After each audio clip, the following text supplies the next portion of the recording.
What's that, Johnny?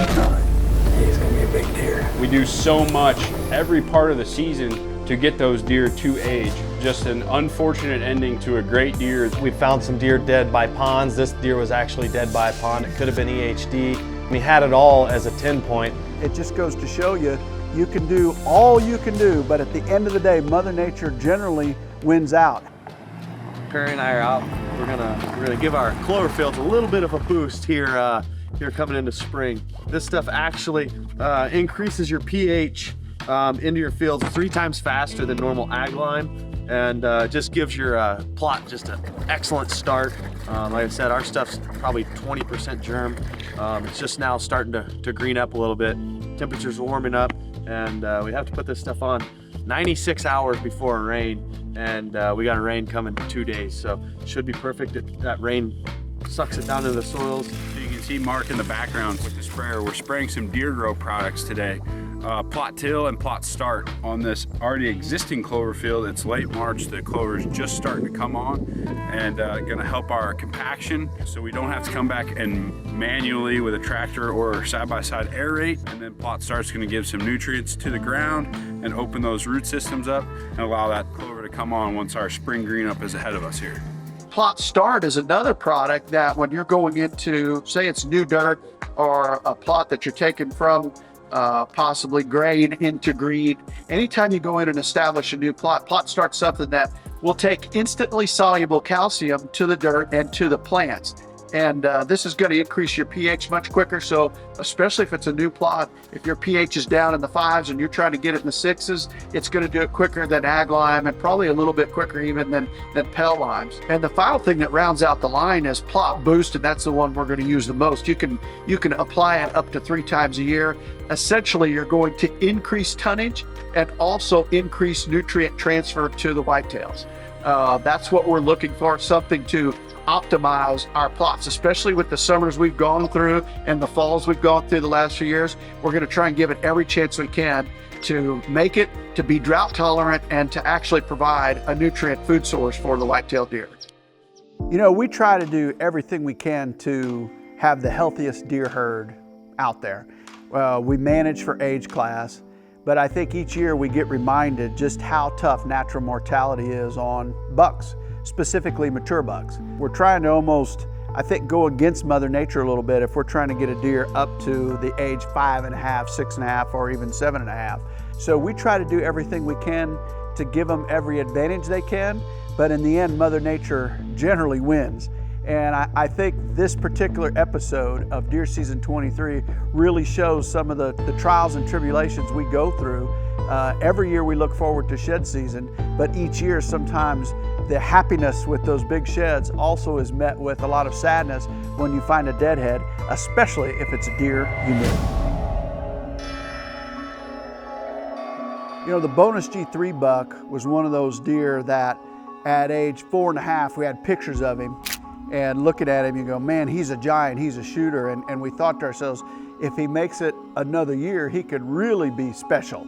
Well, going into the summer of 22, we start getting pictures of him, and he actually dropped one of those bonus inside G3s, but still that frame, that mass, everything was there. And we knew for sure he was gonna be a target going into the fall of 22. And Perry and I head in one night, he's on the hit list. I'm hoping Perry can get it done when we head in there. See that? I don't know if you filmed that or not, but it was 80, that's a 20-degree drop, 18-degree drop, just because of the rain of that. Like, they're gonna walk. We're late. Mark, we're late. It was 84, now it's 66. We just didn't, I mean, this storm popped up out of nowhere, but I still think we're gonna feed it down in there and make it, so. I have a feeling we're going to be in for the sit of all sits. It's little weather pop-ups like this, or little storms that all of a sudden can get your deer moving that just aren't predictable, or they don't predict it, or they miss it. And that's where we're at with this one right now. That's why it's so important to continually look at the weather, look at the radar, and especially if there's any chance of rain at all. And today's chance is only like 10%. Well, we're getting all 10. I mean, she's coming.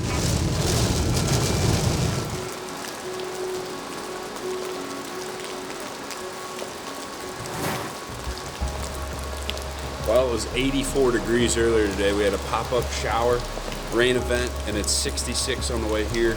Mark and I are doing an interview in this barn so we stay dry. We're gonna put the camera in the bag and run to the blind because as soon as this rain event ends, we think the deer are going to get on their feet.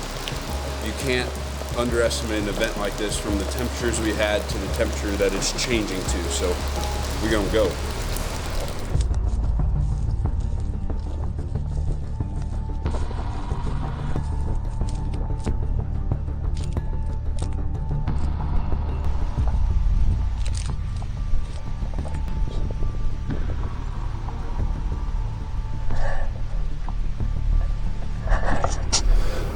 Well, we made it in the blind. Literally ran down here and got in as soon as the rain stopped. We were shutting the door of the blind.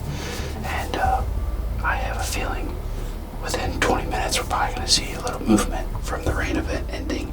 We went from 82 earlier today, me putting some wheat and rye in the ground in hopes of this rain, to 66 on the way here. So a small rain event, but big temp drop, so could be really good. Fingers crossed. We're in the same line that Mark killed out of, so could be a little luck. Back to the well for another drink, as they say. And the plot just got a big one, for sure.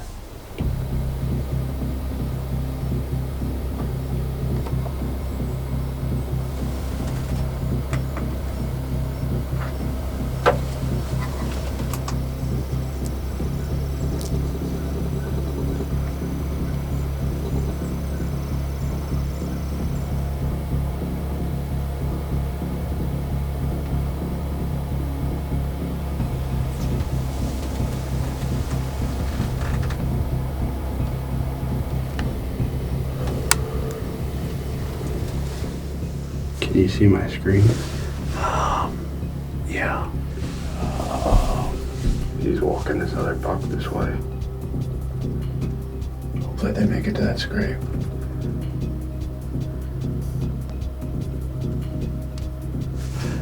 He's a big sucker. Yeah, big. Beautiful deer. He's coming around the west point. He's got a ways to go. Checking everything. Come on, big boy, come to these scrapes. He's bumping this other buck.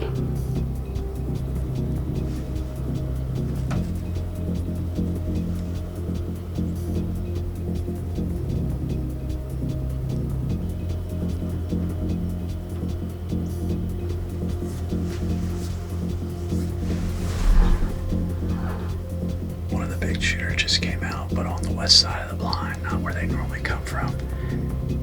Bunch of TSI down in that bottom. He came out of that TSI.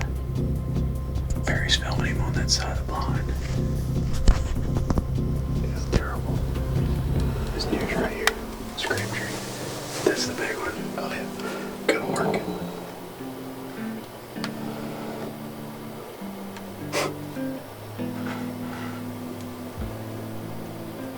Are you kidding me?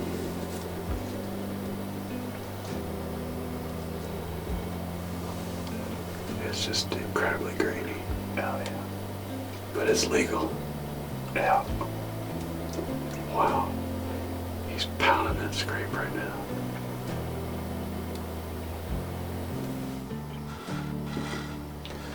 Well, saved by the camera. He came in here, worked the scrape. It was legal light, but lost camera light. We want to produce and film the best we can. We let the deer go, but an amazing sit. We've never seen that double G3 deer ever in person before. 15, 20 deer. But just proves to be close to the bed, close to the bedroom, and have a green food source in front of you. What an amazing evening. Hopefully we catch up with one of them here soon. Well, here it is, middle of March. Everyone's out shed hunting, and I've got a call from a neighbor. Found a deer that we know very well. 5.5-year-old deer we've had some history with in the past, and this past October, late October, Mark and I was hunting. Mark was filming me, and he came out in the field.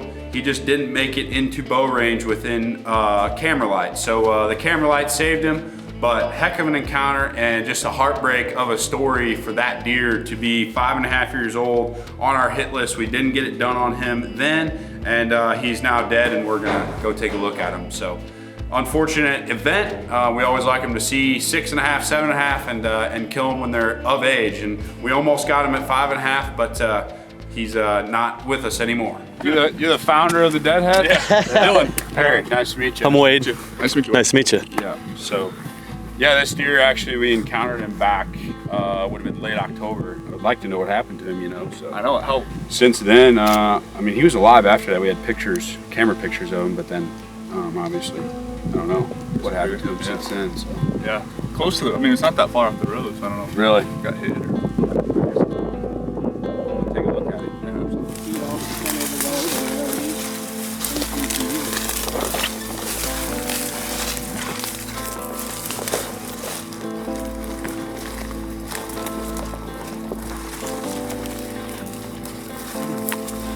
That is him. I wonder what he happened to. Yeah, it's a shame that he ended up here, you know. One of us would have loved to wrap our tag around it. Well, this is the man who found the deer, and the deer almost killed late October. We've notified the local game warden, and he's addressed a salvage tag for him, so we're gonna leave him here until that is arrived and on him. But just a beautiful deer.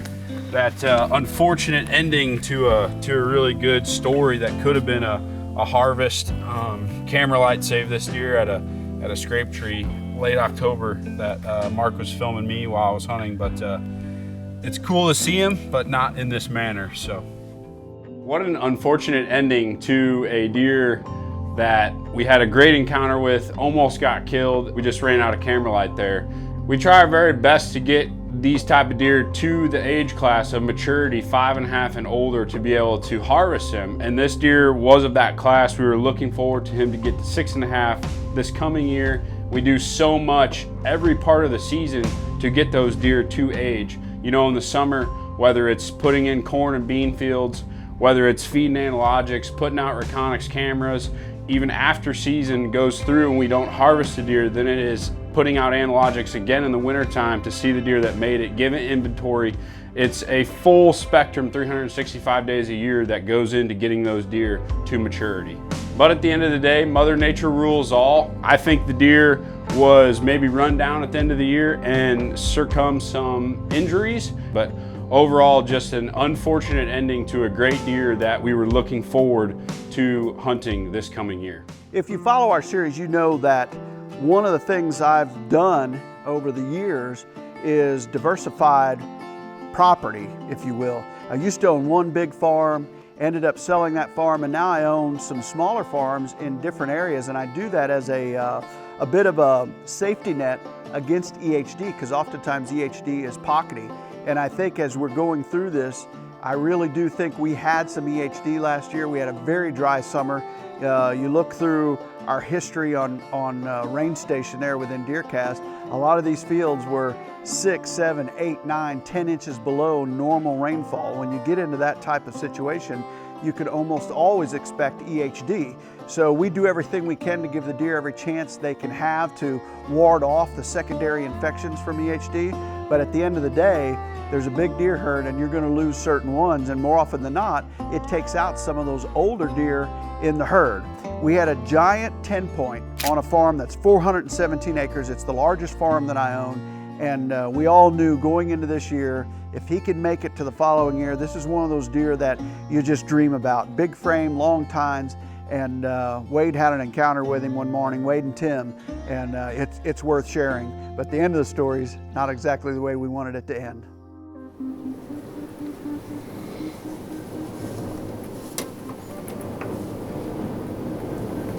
I've only been in the blind 10 minutes. Already got a 3-year-old egg come out in the field. It's only 2 o'clock in the afternoon, but a cold front came through about noon and the temperatures dropped 20 degrees already. So we're thinking that we're gonna be moving early and often tonight, and that's a good sign. First 10 minutes, we already got a buck in the field. What's up behind him? A bigger buck. Holy buck. That is a shooter. I don't know. Oh, that's a scar. It's a big shooter. His name is Scar. Yeah, I see why. He's got scars.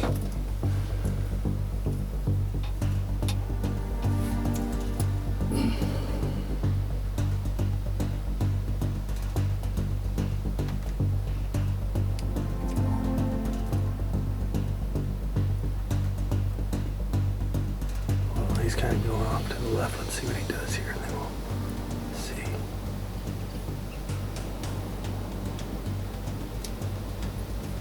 Big old deer up on his feet early, though. Man, we still only been in the blind 15 minutes. We've already got 2 bucks in, and one of them is a 7.5-year-old shooter. Don't know if he's gonna make it up here, but he could come and go a couple times tonight checking for does. That may not be the last time we see him.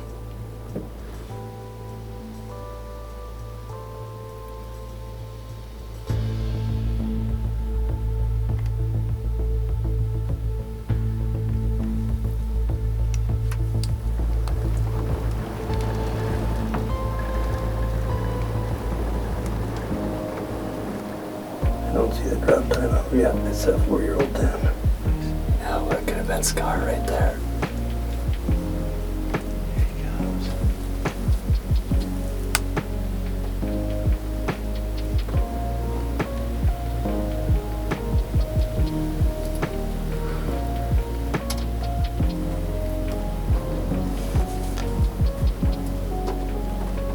He's gonna be a whopper. He's gonna be a big deer.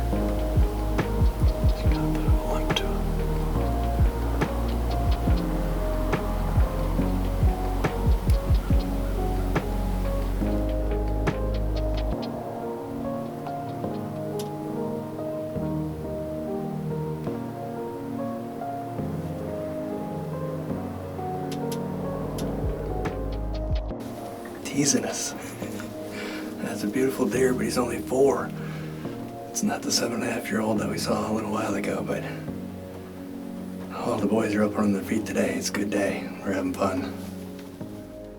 Well, my brother was in last weekend, and we did a little bit of shed hunting, and he went on to the far end of this property and found one of our major up-and-comers, not too far off the edge of a pond out here in this grassy field. So we're going to go up and check him out. We contacted the DNR, let him know we found it, and he's going to issue us a salvage tag. But just another giant deer here in Iowa that we had high hopes for next year. But let's go check him out. He wasn't too far off the pond at all. Squirrels already got to him. This deer did disappear late November. Had an encounter with him early to mid-November. I'm with Tim Welu, and the genes that we come in and hope to build, perfect 10, long G4s, long beams. There's so many different ways for them to die. Like I said, it's hard to tell, if he got shot or hit by a car. We're not too far off the highway, pretty close to this pond. You just never know what happens to him. One thing that we do know is that he was in really good shape whenever we encountered him. He was actually hunting a different buck we call Scar. Just not how we want to find him. He disappeared off camera, and we were pretty certain we knew what happened to him, and that we figured that we would find him this shed season, and that's exactly what happened. My little brother found him. Well, what an absolute bummer it was to get that call from my little brother, and it was indeed that giant wide frame 4.5-year-old. We had an awesome encounter with him. This particular deer, with the frame and his height, he had it all as a 10-point. And like I say, we always wonder, these bucks disappear off camera and we just never know exactly what happened to them until it comes February, March, whenever we start putting the miles on our boots and getting out there looking for sheds. We had a pretty mild winter, so he could have gotten hoof rot. We found some deer dead by ponds. This deer was actually dead by a pond. It could have been EHD in the long form of it, but nonetheless, very unfortunate, awesome buck, and just gives us that much more of a drive to grow another one of that size. All right, so already broken hearts for Perry and Wade on 2 incredible Iowa whitetails. And again, it reminds you that natural mortality is really tough on mature bucks. And now I'm about to get my heart broken because there was a deer that I had passed a couple different times. We're going to share those with you right now.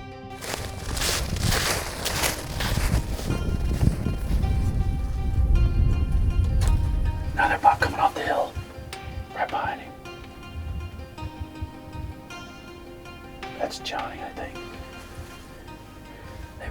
doe, ain't they? Wow. Beautiful.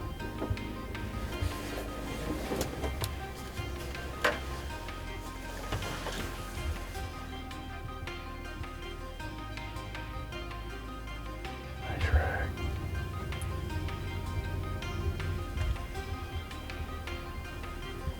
Broke 3 on the right. Maybe he'll start a string of several. Which window? Oh my God. The front rights. That's tough. Yeah.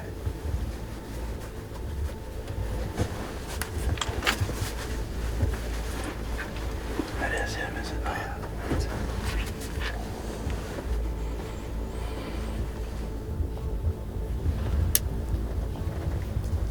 Stop him pretty quick. Stop. Bap. Bap. Bap. Bap.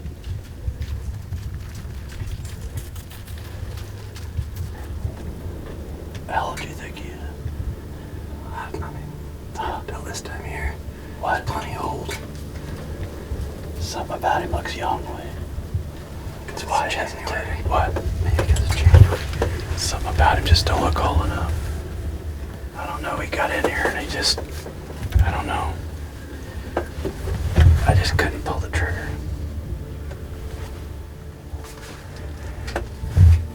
I don't know what it is. See how skinny he looks out there. He just don't look of age. So that was the fall of 21, really winter of 21. We had a lot of pictures of that deer that year, and then saw him with our own 2 eyes. And some of the pictures we were getting, we thought he could be mature, but in person, especially at 19, 20 yards, we were like, man, if he could make it into the following year. So fast forward to summer of 22, and the pictures start coming in, and I knew exactly who it was the moment we got velvet pictures of this absolute giant. Then we get into the season, and Carson and I are out one evening in this deer's home range, literally just across the field from where I had encountered him with a muzzleloader. I've only seen the deer once in my life. This year he's 5.5, and he came out, and I mean, he was an absolute showstopper. Probably a deer that I should have shot, perhaps I would have years ago, but he was in an area that we've killed some giants. I killed a really big typical 10-point just across the road, and that's who it reminded me of. That deer was 6.5 when I killed him, and he looked about like this when he was 5.5, and I was like, man, is this deer the one that could make it to 200 inches? And probably a mistake in hindsight. However, if you shoot them at any age, they're not going to make it to the next stage.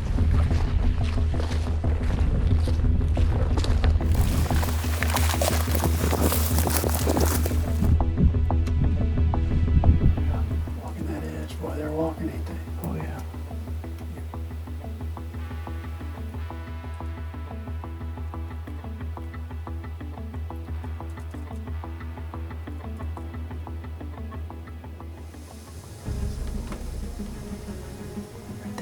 That's the one we just seen.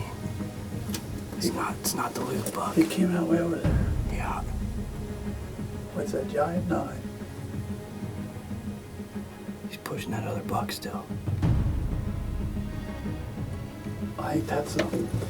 Man, I watched that rat come running out of that corner. Holy smokes, dude. Giant deer. Giant.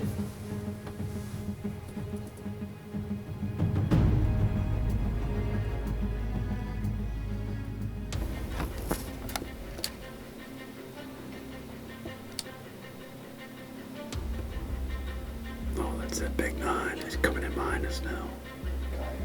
How the heck did he go all over? No, he's going this way now. Oh, no. He's coming right under. Oh, I got him. Hopefully he don't get there quick.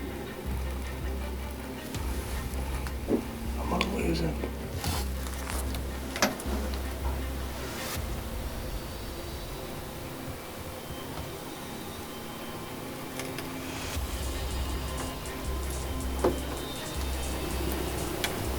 That's the same 9, is it not? Yeah, that's definitely the same one you passed late season last year. But is it the one we saw earlier? Yeah, I believe so. That means he went all the way around it. definitely blew. Big time.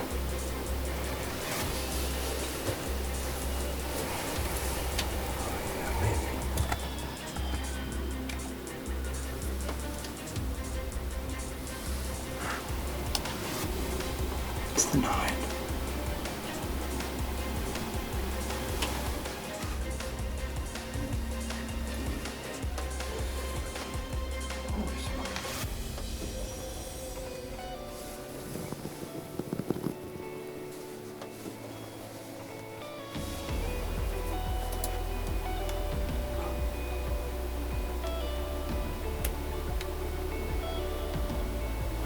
Crazy.